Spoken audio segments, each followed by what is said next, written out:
நடந்ததெல்லாம் நன்மைக்கேதுவா என் தகப்பன் நீ மாற்றுகிறீர். மகன் தூய் ஆவியின் திரியேக ஆசீர்வாதம் நம் அனைவரையும் ஆசீர்வதித்து காப்பதாக. ஆமென். இறை இயேசுவுக்குள் அன்பான இறை மக்களே, உங்கள் அனைவரையும் இறைமகன் இயேசு கிறிஸ்துவின் நாமத்தினாலே அன்போடு கூட வாழ்த்துகிறேன். இந்த நாளிலும் கடவுளுடைய இரக்கமுள்ள அவருடைய பராமரிப்பும் கிருபையும் நம்மீதும் நம்முடைய குடும்பத்தின் மீதும் தங்கியிருக்க நான் கடவுளிடத்தில் உங்களுக்காக மன்றாடுகிறேன். ஆண்டவர் பெரியவரும் வல்லவருமாக இருக்கிறார். இன்றைக்கு சிறப்பான ஒரு நாள், மே மாதம் 18ஆம் தேதி. இந்த 18ஆம் தேதி என்பது கடவுளுடைய கரத்திலே நீங்களும் நானும் பெற்றிருக்கிற அரிய ஆசீர்வாதம்.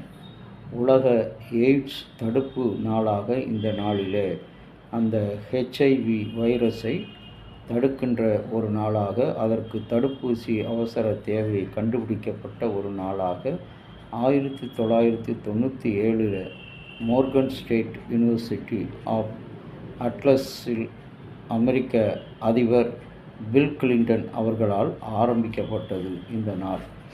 இந்த நாளிலும் கூட நம்முடைய சிந்தனைக்காக சிறப்பாக தெரிந்து கொள்ளப்பட்ட பகுதி நியாயாதிபதிகள் 11ஆம் அதிகாரம் 7வது வசனம்.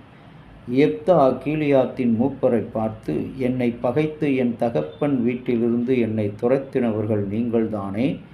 இப்பொழுது உங்களுக்கு சங்கடம் நேரிடுகிற சமயத்திலே நீங்கள் என்னிடத்தில் வருகிறது என்ன? முன்னொரு காலத்தில் காயப்பட்ட அந்த மனிதன் என்ன செய்கிறான்? தன்னுடைய காயத்தை ஆற்றுவதற்கு சரியான நேரத்தை கடவுள் கொடுத்தார் என்று சொல்லி அந்த காயத்தினுடைய வெளிப்பாடாக பேசப்பட்ட வார்த்தை. இன்றைக்கு உலகத்தில் ஆறுதல் சொல்கிறேன் என்று அநேகர் என்ன செய்வார்கள்? நம்முடைய குறைகளை குற்றங்களை குத்தி காட்டுவார்கள். இன்றைக்கு இந்த காயத்தோடு இருக்கிற மக்கள், இவர் மீது வீசப்படும் வார்த்தைகள் அளவே கிடையாது. அப்படி அது குறித்து கோபப்பட்டதும் கிடையாது, வருத்தப்பட்டதும் கிடையாது.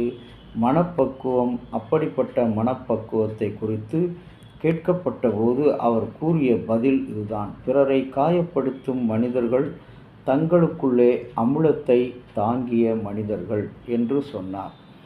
அமிலம் இருக்கும் பாத்திரத்துக்குள் ஒரு சிறிய கல்லை போட்டால் அது சுற்றிலும் தெரிக்கும். யார் மீது அமிலம் படுகிறதோ அவர்களும் காயப்படுவார்கள். ஒரு சில துளிகள் அமிலமே அது விழுபவர் மீதும் காயத்தை ஏற்படுத்தும்.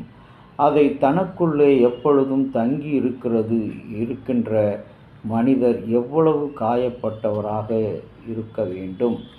பிறரை காயப்படுத்தும் மனிதர்கள் தங்களுக்குள்ளே தாராளமான காயங்களை தாங்கிய மனிதர்களாக இருக்கிறார்கள். அவர்களை பார்க்கும்போது நமக்கு இரக்கம்தான் வருகிறதே ஒழிய கோபம் வராது. வழக்கமாக அன்புக்குரிய எப்தா என்ன செய்கிறான்? கீலியாத்தின் மக்களை பார்த்து கோபத்தோடு சொல்கிறவனாக அல்லாமல் அவர்களுக்கு தலைவனாக நான் வருகிறேன். அப்படி வரும்பொழுது அந்த அம்மோனியரை நான் உங்களுக்காக முறியடித்தேன் என்று சொன்னால், அவர்களை முறியடித்து நான் உங்களுக்கு தலைவனாக இருப்பேன் என்று சொல்லி அங்கே அந்த எப்தா சொல்கிறான். அன்புக்குரிய இறை மக்களே, இது நம்முடைய சமுதாயத்திலே, நம்முடைய அன்றாட வாழ்க்கையிலே நடக்கின்ற ஒரு நிகழ்வு.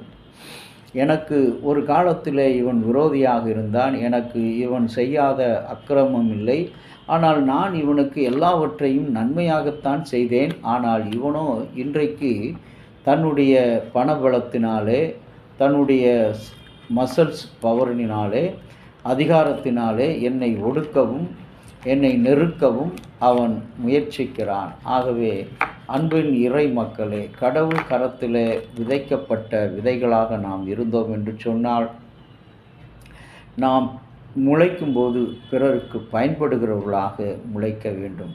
நம்முடைய காயங்களை பார்க்காதபடி பிறருடைய காயங்களுக்கு மருந்து போடுகிறவர்களாக இருக்க வேண்டும். ஆண்டவராகிய இயேசு கிறிஸ்து சிலுவையிலே தன்னுடைய காயத்தை பார்க்கவில்லை. பிதாவே, இவர்களை மன்னியும், செய்கிறது இன்னதென்று தெரியாதிருக்கிறார் என்று சொல்லி நம்முடைய மனப்புண்களுக்கு அவர் காயம் மருந்து போட்டுகின்ற கர்த்தராக இருந்தார்.